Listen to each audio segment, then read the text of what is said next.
wisdom, prudentia, justice, justitia, temperance, temperantia, courage. fortitudo. Applying ancient philosophy to modern life, this is the Sunday Stoic.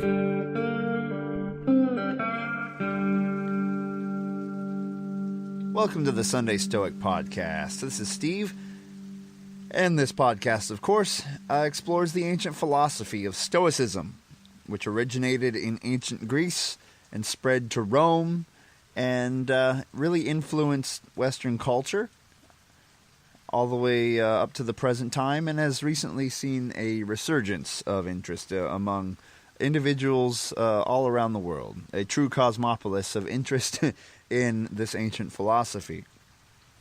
Why is it of interest? Well, it's not because it's old. Things that are ancient have their appeal, right? A lot of people believe in their particular religion simply because it's old. But that doesn't mean a philosophy is correct just because it is old. But for one, it's useful, which goes a long way. And two, it is supported by our faculty of reason. A lot of Stoicism relies on observations of human nature to draw conclusions about what is good and what is not good for a human being. And we are looking at these statements by the ancients as well as updating them to modern times and then trying to incorporate them into our daily lives. And part of what I do on this show is go back to the ancients and read some of their works, and then I interpret them from my own perspective and give a little advice as how we could apply them in modern life. That doesn't mean I am an expert. I am not a philosopher by training. I am a scientist, basically. I'm a teacher, primarily. But I am finding great benefit from this philosophy myself. So I'm not an expert, but a fellow traveler on the road with you. I'm coming to you from my own stoa today. Stoa means porch. I am talking to you from my porch in Conway, Arkansas, sitting here in the rain, looking at a beautiful hillside covered in freshly emerged leaves and an oak tree in my front yard covered in flowers with pollen on them, which makes breathing a bit difficult this time of year. I'm sitting here facing to the south, watching the rain. And the last several months, we've been moving through various Stoics. We started with Zeno and worked our way up through not modern, but the more modern Stoics, if you will, the Roman Stoics. And we are currently in the middle of Epictetus' works. And Epictetus has some long discourses, and the public domain versions are a little clunky to read. So I'm going to just read part of one today and then just sort of talk about some of the take-home lessons from the discourse of Epictetus. So in this discourse, it's actually about fatherhood. And in a broader sense, this discourse is about duty. And one thing Stoics think about a lot is our duty as human beings, and then our duties as nature assigns to us based on our individual roles. So let's hear from Epictetus, and then I will rejoin you in a moment. The Discourses of Epictetus, Book 1, Chapter 11, of Family Affection. When an official came to see him, Epictetus, after making some special inquiries about other matters, asked him if he had children and a wife. And when the other replied that he had, Epictetus asked the further question, "What then is your experience with marriage?" "Wretched," he said. To which Epictetus asked, "How so? For men do not marry and beget children just for this, surely, to be wretched, but rather to be happy." "And yet as for me," the other replied, "I feel so wretched about the little children that recently when my little daughter was sick and was thought to be in danger, I could not bear even to stay by her sick bed, but I up and ran away, until someone brought me word that she was well again." "What then, do you feel that you were acting right in doing this?" "I was acting naturally," he said. "But really you must first convince me of this, that you were acting rationally," said he, and then I will convince you that whatever is done in accordance with nature is rightly done." "This is the way," said the man, "all or at least most of us fathers feel. And I do not contradict you either," answered Epictetus, "and say that it is not done. But the point at issue between us is the other, whether it is rightly done. For by your style of reasoning we should have to say of tumors also, that they are produced for the good of the body, just because they occur. And in brief, that to err is in accordance with nature, just because practically all of us, or at least most of us, do err." So Epictetus is talking to a dad, and the dad is saying that being married is miserable because having children is basically causing him great anxiety. And he talks about his child who is ill, and the child maybe took a turn for the worse. And remember what era we're talking about here. It's ancient Rome, so people lost a lot of their children. And we still lose children today. So it's a great potential bit of agony that he's facing here. And he sees his child is ill, and he is anxious. He just wants to go away and then come back when everything's okay. He doesn't want to stand there and worry every moment and stand by his child's sick bed and watch them get better or watch them get worse. He wants to just know when everything's okay, or perhaps just find out that the child is gone and then mourn for them. But he doesn't want to be there anxiously waiting. So he runs off. And he says he thinks maybe this was the right thing to do. It's what his feelings told him to do. And he doesn't know, though, if this is in accordance with nature. He just knows that it's what he felt like doing.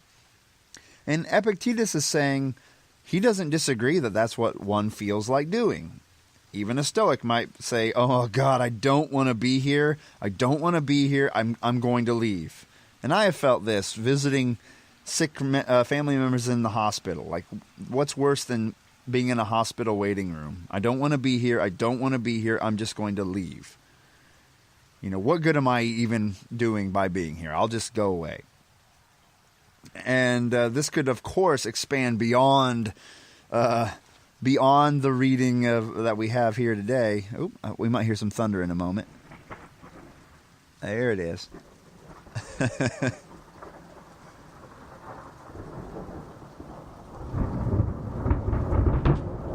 Nice. Thank you, Zeus. My grandfather used to call lightning nature's fireworks, and I would sit on the porch, on the 100-year-old porch, 100-year-old farmhouse anyway, sit on the porch and watch lightning with my grandpa. He died when I was 4, but I still remember that. Speaking of familial affection. That was Steve Carafit the first. I'm named after him, and he looms large in my memory. He died in 1984. It's been a while. Every time I see lightning, I think of Grandpa. Anyway, so Dad wants to run off, and he doesn't know if it's right or wrong, but he knows it's what he feels like doing very strongly. And Epictetus says, I don't doubt that. It's and it might even be natural to feel that anxiety. But the question is it a good thing to run off? Is it truly in accordance to nature to act on that impulse? And so you have to figure out what is your role here. And his role in this case was that of father. And is it the role of father to stand by his child's side or to run off? What is the role of a father? And he kind of points this out by explaining how absurd it would be if everyone acted on the same impulse. Okay, what if mom ran off? What if the doctor ran off? What if the nurses also ran off because they didn't want to see a sick and dying child? It was hard to watch, so they all left. Well, where does that leave you? That leaves you with a poor little girl in her bed by herself, with no justice whatsoever done to her, while everyone else runs off because they're scared. Is that the moral thing? Is that the just thing? Is that the Stoic thing to do? No, it is not the natural thing to do, because overriding that emotion you have is your role. According to Epictetus, we have two major categories of roles: that the role of human being and the role of father in this case. The specific roles that you have depending on your talents, your duties, your circumstances in life. And this dad's role is to be there for his family and for his children. To run off is against nature, is not a moral act. It may feel good. It may feel like it's a moral act, like nature's telling me to get out of here. But that's an impression. It's hard to stand there next to your sick child and hold their hand when you'd rather just go away and come back and know everything's fine. But of course, like I started to say earlier, this could expand beyond the role of a parent. A lot of these teachings can expand beyond the specific role. For example, the other day we heard from Musonius Rufus talking about obedience and whether you should obey your parents. You could expand that to, should you obey your government? What is just and what is not just? So Epictetus says we have these roles to fulfill, and that we need to think about these roles carefully. Elsewhere, he says that we have to be careful not to take on roles that are not natural to us, because we will basically make fools of ourselves and embarrass ourselves. So, as I said in a previous episode, maybe your role is to be an activist. Get out there, march, get in the streets, take the pulpit. But if you know you would kind of make an ass of yourself doing that, here comes more thunder. Whoa!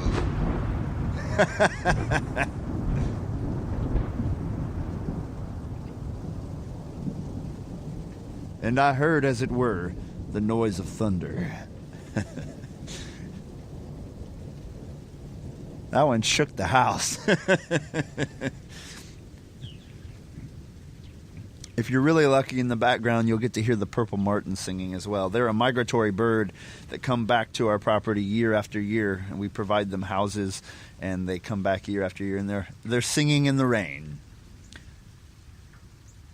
So if you take on a role that you're really not qualified for, it's like taking the stage when you're not an actor, and it's going to show, and it's not in keeping with your roles, with the gifts that nature assigned you. So sometimes we have to stick to the hard path. We have to do the hard things. We have to know which externals are important enough to go through anxiety for, right? A daughter is worth going through anxiety for. You have to figure that out for yourself. Your roles. What are your roles? As for me, as I said, I'm a teacher.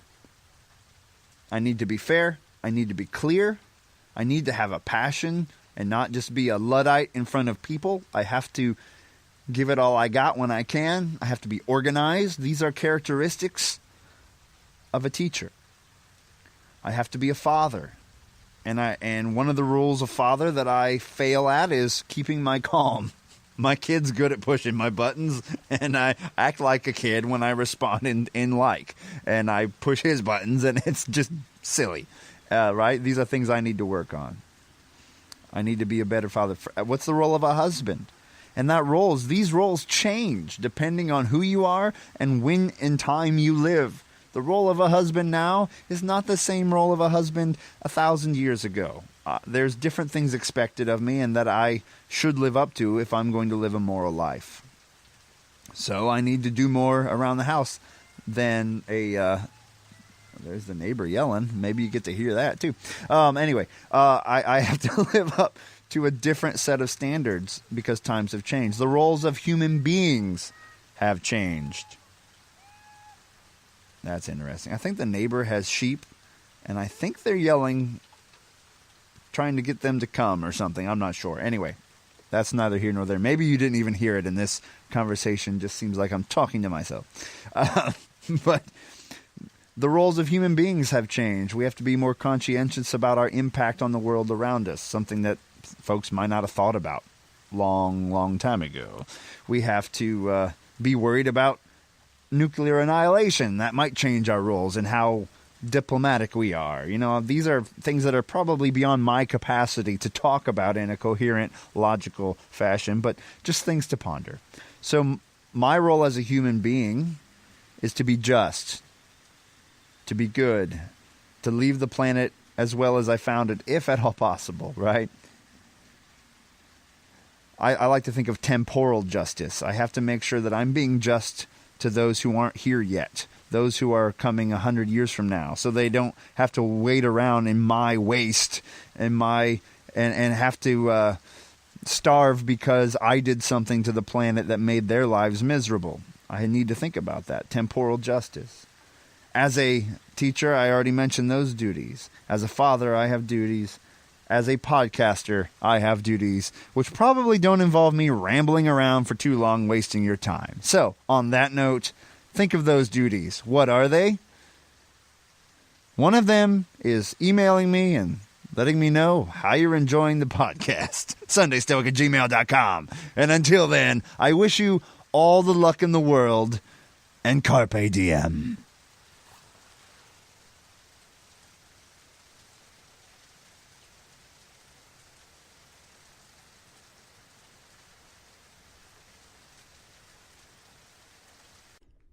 Thank you for listening to the Sunday Stoic. If you enjoyed the show, please subscribe, rate, and review the Sunday Stoic on iTunes. Become a member of the Sunday Stoic team, earn rewards, and be an integral part of the show by becoming a patron at www.patreon.com/SundayStoic. Contact the show by emailing sundaystoic@gmail.com or by leaving a voicemail at 501-503-3132. To find out more, visit www.sundaystoicpodcast.com.